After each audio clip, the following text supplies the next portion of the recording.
테슬라, 인플레 감축법상 보조금 3년간 15조. 월가는 매수 추천. 인플레이션 감축법 시행으로 전기차 산업이 매우 큰 수혜를 볼 것으로 기대되는 만큼 세계 최대 전기차 업체인 테슬라 주식을 사야 할 때라는 의견이 월가에서 나왔다. 미국 경제매체인 CNBC에 따르면 월가 투자은행인 울프리서치는 이날 보고서를 통해 테슬라에 대한 투자 의견을 종전 시장 수익률 평균에서 시장 수익률 상회로 상향 조정했다. 또 테슬라 12개월 목표 주가도 종전 280달러에서 360달러로 높여 잡았다. 이는 현 주가 대비 33% 정도 추가 상승 여력이 있다는 뜻이다. 보고서를 쓴 로드레치 울프리서치 애널리스트는 테슬라와 테슬라 고객들은 2025년까지 미국 정부로부터 총 110억 달러에 육박하는 인센티브를 제공받을 것으로 보인다고 기대감을 표시했다. 그는 북미에서 배터리 부품의 50% 이상을 조달하고 조립해야 하는 IRA 이상 지원 요건을 손쉽게 충족할 수 있는 만큼 테슬라 주가도 조만간 힘을 받을 것이라고 기대했다. 이어 테슬라 전기차 가격이 기존 내연기관차와 거의 같아지는 수준까지 갈 것이라며 이에 테슬라가 내연기관차를 만드는 완성차 업체들에 비해 더 수익성이 높아질 수 있을 것이라고 점쳤다. 레치 애널리스트는 IRA 시행으로 테슬라는 향후 10년간 훨씬 더 높은 수익성을 확보하게 될 것이라며 미국 정부가 신차 구매에 지원하는 세액 공제액 7,500달러를 최대치까지 지원받을 수 있는 차량은 테슬라 전기차가 거의 유일할 것이라고 내다봤다. 이에 울프리서치는 테슬라의 2023년과 2025년 주당 순이익 전망치를 종전 6.12달러와 12.70달러에서 7.40달러, 16.0달러로 각각 높여 잡았다.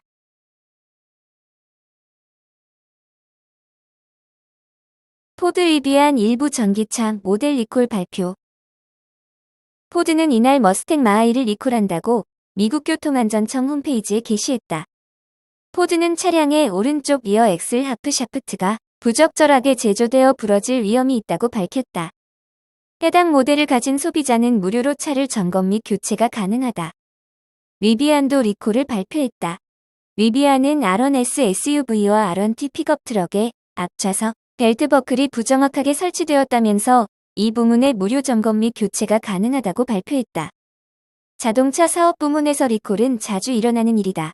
금융 전문가들은 리콜이 회사의 정상적인 비용을 벗어날 정도로 크게 영향을 미치지 않는 이상 주가에 대한 영향은 거의 없을 것으로 보고 있다. 전기차가 미래 자동차로 각광받으면서 다양한 센서와 반도체를 전기차에 탑재할 필요성이 커져 전기차 리콜이 증가하고 있다. 관계자들은 기존 내연차와는 완전히 다른 설계 때문에 자동차 업계에서 시행착오하느라 리콜이 늘었다고 설명했다. 소비자들은 전기차의 리콜 소식에 아직 전기차의 신뢰가 가지 않는다며 특히 배터리 부문의 안전이 걱정된다라고 반응했다. 애플 아이폰 중국 의존도 갈수록 커져. 탈중국 갈 길 멀다. 미국 기업들의 중국 철수 움직임 속에 애플이 최신 스마트폰인 아이폰 14 일부를 중국 밖에서 생산하기로 했지만 실질적인 탈중국까지는 갈 길이 멀다고 미 일간 뉴욕타임스가 평가했다. 그동안 아이폰을 전량 중국에서 생산해왔던 애플은 미중 간 긴장 고조와 공급망 재편 움직임 속에 아이폰 14 제품 일부를 처음으로 인도에서 만들기로 했다. 하지만 복수의 소식통에 따르면 인도 내 아이폰 생산은 중국에서 아이폰을 조립하는 대만 기업 폭스콘이 주도할 예정이며 폭스콘은 인도에서도 비아디 등 중국 업체들로부터 부품을 공급받을 예정이다. 정보통신 분야 리서치 업체인 루프벤처스의 진 먼스터는 애플은 다변화하고 싶지만 이는 힘든 길이라면서 중국에 너무 많이 의존하고 있다고 평가했다. 애플을 포함해 폭스콘, BYD 등은 뉴욕타임즈의 논평 요청에 별다른 입장을 밝히지 않은 상태다. 소식통들은 애플이 중국에서 아이폰을 생산한 지 15년째가 되면서 중국의 기여분이 점점 커졌고 과거에는 미국에서 설계해 중국에서 만들어지는 시기였다면 현재는 양국 모두에서 개발되는 수준이라고 말했다. 중국이 처음에는 값싼 노동력과 대규모 생산 능력을 앞세워 애플을 끌어들였지만 이후 중국의 기술 발전 속에 현지 기술자와 부품업체들의 참여가 늘어났다는 것이다. 특히 중국이 2020년 코로나19 확산을 막기 위해 강력한 국경 봉쇄에 나서자 다수의 미국 기술자들을 중국에 보내 아이폰 조립 공정을 설계하는 기존 방식을 유지하기 어려워졌다. 이에 애플은 선전과 상하이에서 핵심 설계를 담당하는 중국인 기술자 고용을 늘리는 식으로 대응했다는 게 소식통들의 설명이다. 봉쇄가 풀린 뒤에도 중국이 입국자 격리 정책을 고수하는 가운데 중국 출장 시 2주 격리와 4주 근무 기간, 하루 1,000달러의 높은 수당을 내걸었음에도 미국 직원들이 중국행을 거렸고 이 때문에 현지 기술자로 대체하는 부분을 늘렸다는 것이다. IT 분야 고용 동향을 조사하는 글로벌 데이터에 따르면 올해 들어 애플의 중국 내 구인 건수는 2020년 한 해 전체보다 약 50% 늘었으며 서구에서 교육받은 중국인들이 이 자리를 채우고 있다고 소식통들은 전했다. 인력뿐만 아니라 부품 공급 면에서도 중국 업체들의 비중이 늘어났다. 일본 정책연구대학원 대학의 신이친 교수에 따르면 10여 년 전에는 중국이 저임금 노동자들을 제공하는 수준이었고 이는 아이폰 가치 금액의 3.6% 수준에 불과했다. 하지만 이후 중국 부품업체들이 성장해 스피커 배터리, 카메라 모듈 등에서 외국 업체들을 대체했고 현재는 아이폰 가치 금액의 25% 이상을 중국 업체들이 공급하고 있다는 것이다. 게다가 코로나19 기간 공장을 닫아야 했던 다른 국가들과 달리 애플의 중국 공장들이 생산을 유지, 아이폰 판매량이 사상 최대가 되면서 애플이 높은 중국 의존도로 혜택을 얻기도 했다고 뉴욕타임즈는 덧붙였다.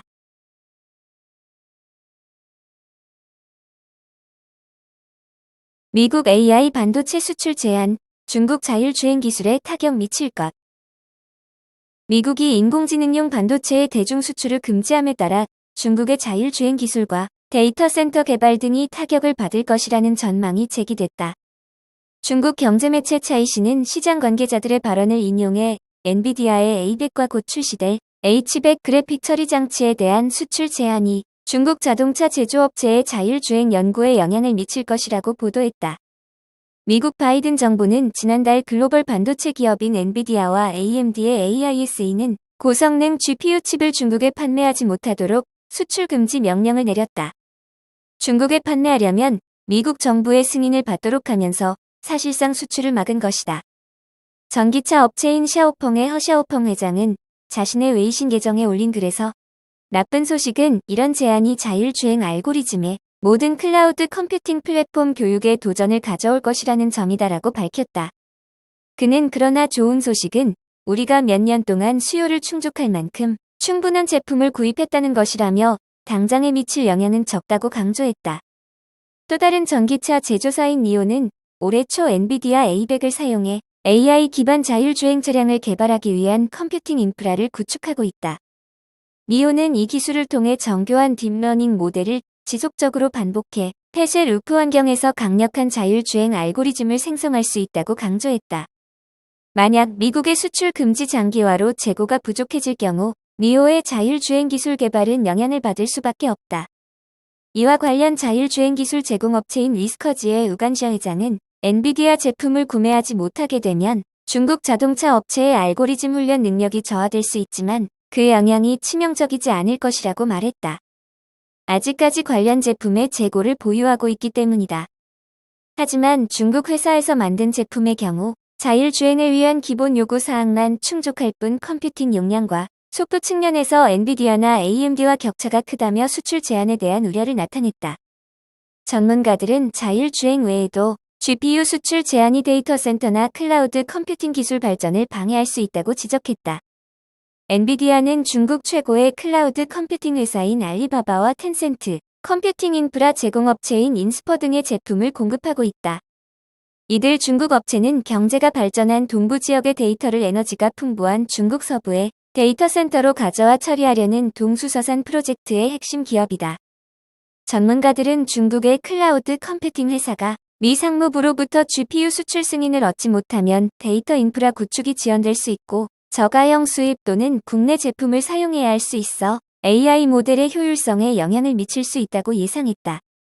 한편 AI 칩 매출의 약 4분의 1을 중국에 의존하는 엔비디아는 이번 규정에 따라 4억 달러의 타격을 받을 수 있다는 전망이 나온다. 이에 따라 엔비디아 주가는 수출 제한 조치 발표 이후 주가가 이틀 연속 7.67%, 2.1% 하락했다. AMD는 이런 제한이 자신들에게 큰 영향을 미치지 않을 것으로 예상한다고 밝혔으나 이틀 동안 주가가 5.45% 떨어졌다.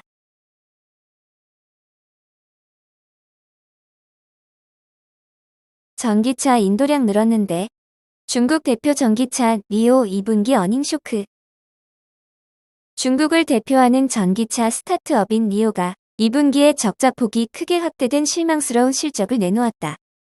특히 회사가 제시한 전망치를 뛰어넘는 전기차 인도량을 기록한 상황에서 나온 실적이라는 점에서 아쉬움을 남겼다.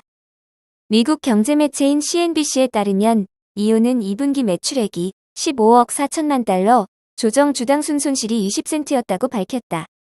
매출액은 전년 동기에 13억 1,000달러를 넘어섰지만 조정 주당 순손실은 3센트였던 작년 2분기에 비해 크게 늘어났다.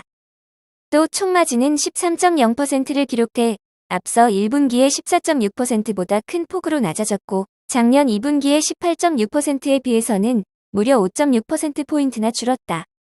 2분기 말 기준으로 보유 현금은 81억 달러로 앞선 3월 말의 84억 달러보다 3억 달러 줄었다. 이에 대해 회사 측은 기용 변동폭이 커진 것이 가장 큰 영향을 미쳤다면서 4에서 5월 중 중국에서의 코로나 봉쇄 조치를 거치면서 전기차 생산량을 유지하기 위해 동분서주하느라 비용이 늘어나는 게 불가피했다고 설명했다. 그러나 2분기 중 니오의 전기차 인도량은 25,059대로 당초 회사가 1분기에 전망했던 23,000에서 25,000대보다 오히려 늘었다. 회사 측은 4월과 5월에 12,000대 정도만 인도하는 데 그쳤지만 그나마 6월에 만회할 수 있었다고 말했다. 이에 윌리엄 빈리 니오 최고 경영자는 올 하반기는 회사의 매우 중요한 시기라며 새로운 SUV 차량인 ET7 인도량이 지난달 크게 늘어난 가운데 새로운 세단인 ET5가 9월 말부터 생산될 것이기 때문이라고 말했다. 회사 측은 생산에 최대 속도를 낼 경우 3분기에 전기차 31,000에서 33,000대 정도를 인도할 수 있을 것으로 기대했다. 이에 3분기 매출액은 19억에서 20억 달러로 2분기보다 크게 늘 것으로 점쳤다.